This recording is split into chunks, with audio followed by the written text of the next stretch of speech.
17 minutes to 8. Now, you may know my next guest as a 2021 Tasmanian Australian of the Year nominee, or you may know him as the Director of the Memory Disorders Clinic and Dementia Research Unit at the Launceston General Hospital. So, yes, I think that probably gives a couple of clues as to who this person is. It's Dr. George Raze. And I should say that perhaps is in the past for him, because apparently he's resigned. And he's had to resign to be able to stand in the 2022 elections as an independent candidate for BAS. Dr. George Raze, good morning. Good morning, Belinda. What are you doing? You're resigning. Big change in my career, I'll tell you. How long have you been with LGH? Well, more than 26 years, you know. Yeah, that's right, yeah. I enjoyed every minute of it, I'll tell you, you know. And many people don't realize, actually, until recently, that I'm running for the election. Well, yes, you're a bit of a late bloomer there. Suddenly I saw this little note come up on my social media saying that you're going to stand. Yeah. And, of course, in standing, there are certain protocols with certain industries, certain organisations around whether or not you can maintain that job or put that job on hold. So you've had to step away from medicine.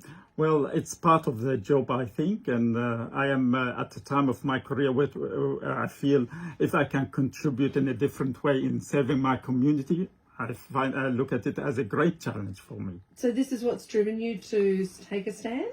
Well, I think so, and I think it's came like over the last year, you know, like I went giving 14 free public presentations around Tasmania. And this is in regards to dementia. Yeah, about the prevention and treatment of dementia, Alzheimer's disease, and shunt surgery for hydrocephalus.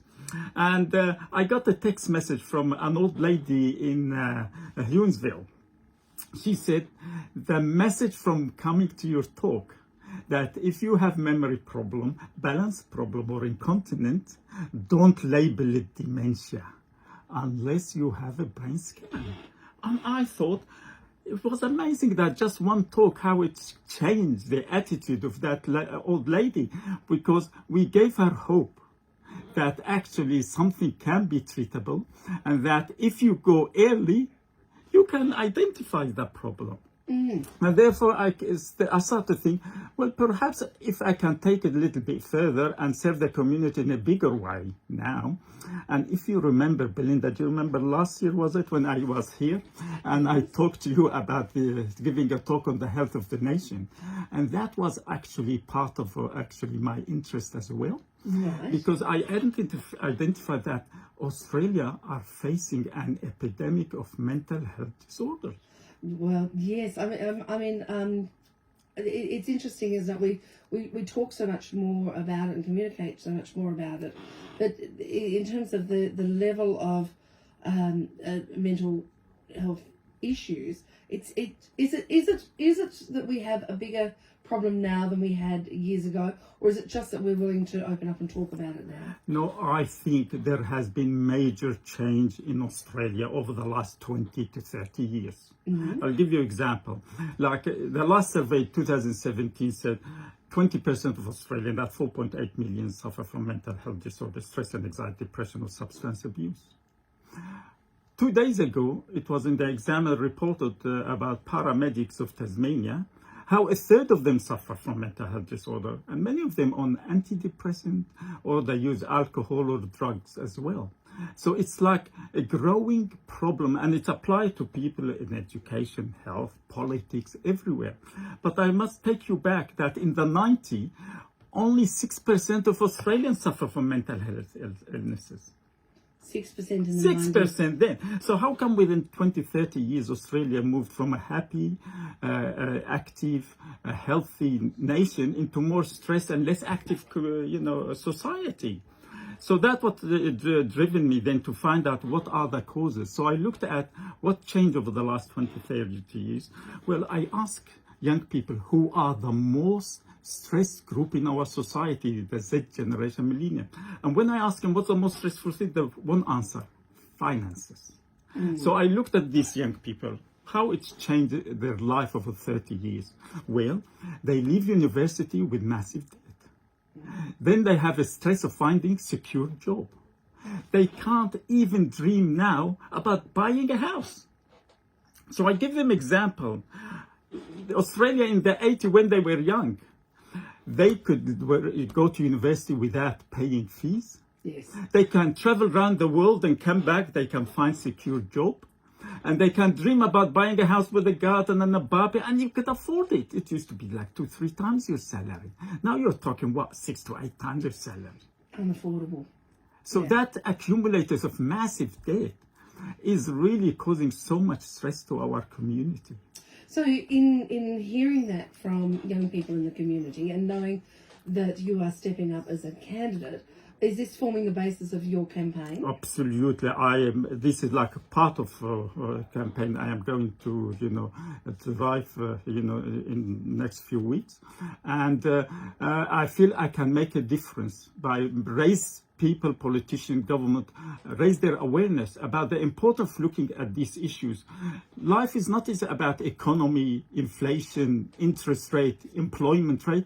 You have to look at its impact in our society on the physical and mental well-being.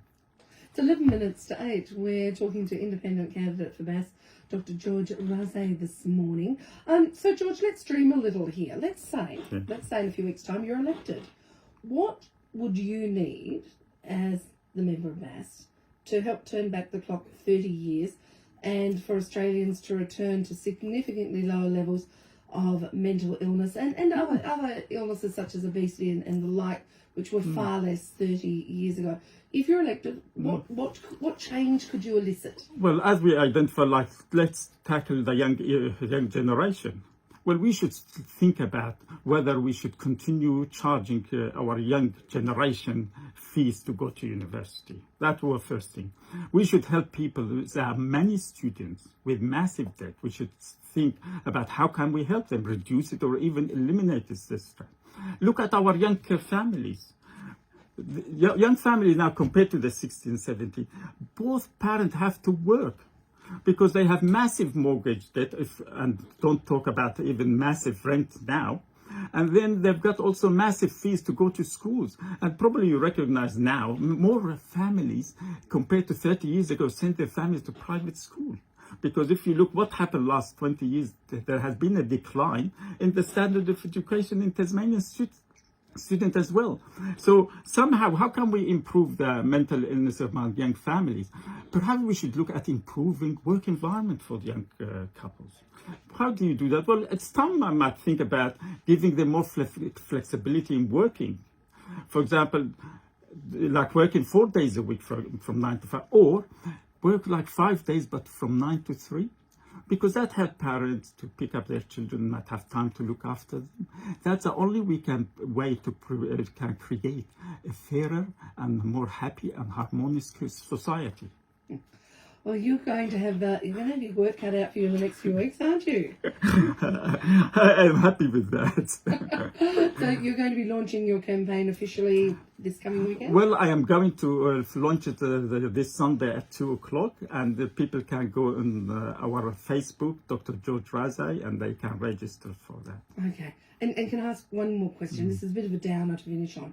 If it all doesn't happen and you don't get elected, do you go back to medicine? Well, I feel I am still, I can offer and help people, I might, of course I'll go back to medicine. This is my specialties, and I still can continue serving my community in that field. Yeah, but maybe a holiday first. Oh, yeah.